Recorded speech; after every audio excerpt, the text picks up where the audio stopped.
Hello every one. ഇന്ന് പറയാൻ വേണ്ടി പോകുന്നത് പാരന്റിങ് റിലേറ്റഡ് ആയിട്ടുള്ള ചില പ്രധാനപ്പെട്ട കാര്യങ്ങളാണ്. ആസ് എ പാരന്റ് നമ്മൾ പൂർണ്ണമായിട്ടും അറിഞ്ഞിരിക്കേണ്ട വളരെ പ്രധാനപ്പെട്ട ചില കാര്യങ്ങൾ.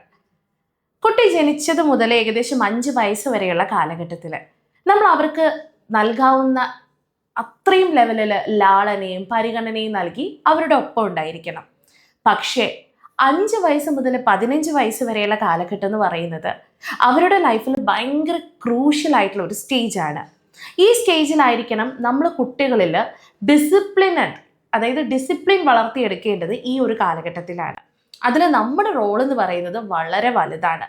ഡിസിപ്ലിൻ എന്നൊക്കെ പറയുമ്പോൾ നിങ്ങൾ വിചാരിക്കും അതിപ്പോൾ എന്താ സംഭവം എന്ന്, അല്ലേ? വളരെ സിമ്പിളാ. നമ്മൾ ഭക്ഷണം കഴിച്ചു കഴിഞ്ഞാൽ ആ പാത്രങ്ങളൊക്കെ ഒന്ന് കഴുകി വെക്കാനുള്ള ഒരു മോട്ടിവേഷൻ നൽകുക, വസ്ത്രങ്ങൾ അലക്കുന്നതിനായിട്ട് സ്വയം ധരിച്ച മുഷിഞ്ഞ വസ്ത്രങ്ങൾ ലോണ്ട്രിയിൽ കൊണ്ടിടുന്നത്, സ്വന്തമായിട്ട് വെള്ളം എടുത്ത് കുടിക്കുന്നത്, എന്തിന് നമ്മൾ മറ്റുള്ളവരെ റെസ്പെക്ട് ചെയ്യാൻ പോലും പഠിക്കുന്നത് ഏകദേശം ഈ ഒരു 5 വയസ്സ് മുതൽ 15 വയസ്സ് വരെയുള്ള കാലഘട്ടത്തിലാണ്. പണ്ട് കാലഘട്ടം മുതലേ ആളുകൾ ഫോളോ ചെയ്ത് വന്നിരുന്ന ഒരു പാരന്റിങ് മോഡ്, ഒരു പാറ്റേൺ ആണിത്.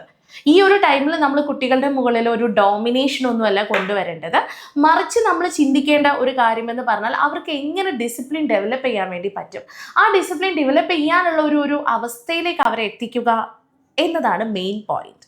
ഇനി 15 വയസ്സ് കഴിഞ്ഞാലോ? 15 വയസ്സ് കഴിഞ്ഞാൽ അവർ ഏകദേശം കുറച്ചുകൂടെ ഒരു മെച്യൂരിറ്റി ലെവലിലേക്ക് കടക്കുകയാണ്. കുറേ കാര്യങ്ങൾ അവർ സ്വയം മനസ്സിലാക്കാൻ വേണ്ടി തുടങ്ങുമ്പോൾ നമ്മൾ അവരോടൊപ്പം ആസ് എ ഗുഡ് ഫ്രണ്ട് എന്നുള്ള രീതിയിലാണ് കൂടിച്ചേരേണ്ടത്. കാരണം അവിടെ അവരുടെ തെറ്റുകൾ നമ്മൾ മനസ്സിലാക്കുമ്പോൾ, അവർക്ക് മിസ്റ്റേക്ക് പറ്റുമ്പോൾ അതിനെ വളരെ ശകാരിക്കുന്ന ഒരു മോഡിലേക്ക് നമ്മൾ പാരൻസ് ഒരിക്കലും വരരുത്. നമ്മൾ എന്തായിരിക്കണം? നമ്മൾ ഫ്രണ്ട് ആയിരിക്കണം. ഒരു ഫ്രണ്ട് എങ്ങനെയായിരിക്കും?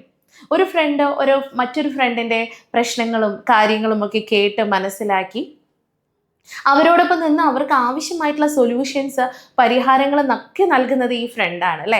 അതുകൊണ്ടാണ് ഈ ഒരു 15 വയസ്സിന് ശേഷമുള്ള കാലഘട്ടത്തിൽ നമ്മൾ കുട്ടികളുടെ നല്ലൊരു ഫ്രണ്ടായിട്ട് മാറണം എന്ന് പറയുന്നത്. അവരുടെ ഏറ്റവും നല്ല സ്പേസ് ആയിരിക്കണം നിങ്ങൾ. എന്തും പറയാനുള്ള ഒരു സ്പേസ് അവർക്കിടയിൽ നിങ്ങൾ ഉണ്ടാക്കിയെടുത്തിരിക്കണം.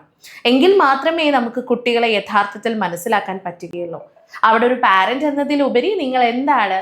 You are A good friend. അപ്പൊ ഇത് വേറെ ഒരു പഴഞ്ചൊല്ലുമായിട്ട് ബന്ധപ്പെടുത്തിയിട്ട് വേണം നമുക്ക് പറയാം, ചുട്ടയിലെ ശീലം ചുടല വരെ, അല്ലേ? അപ്പൊ ഈ ഒരു 5 വയസ്സ് മുതൽ 15 വയസ്സ് വരെയുള്ള കാലഘട്ടത്തിൽ നമ്മളൊരു ഡിസിപ്ലിനറി സ്റ്റേജിലേക്ക് കുട്ടികളെ കൊണ്ടുവരികയാണെങ്കിൽ that would be very better. നല്ല ഡെവലപ്പായിട്ട് അവർ മാറും. മാത്രമല്ല പിന്നീട് അവരുടെ ലൈഫ് ലോങ് അവരത് ഫോളോ ചെയ്യുകയും ചെയ്യും. ഓക്കെ, സോ ഇത്തരത്തിലുള്ള ഇൻട്രസ്റ്റിംഗ് ആയിട്ടുള്ള വീഡിയോസ് ഒക്കെ അറിയണമെന്നാണെങ്കിൽ നമ്മുടെ ചാനൽ ഒന്ന് ഫോളോ ചെയ്യുക.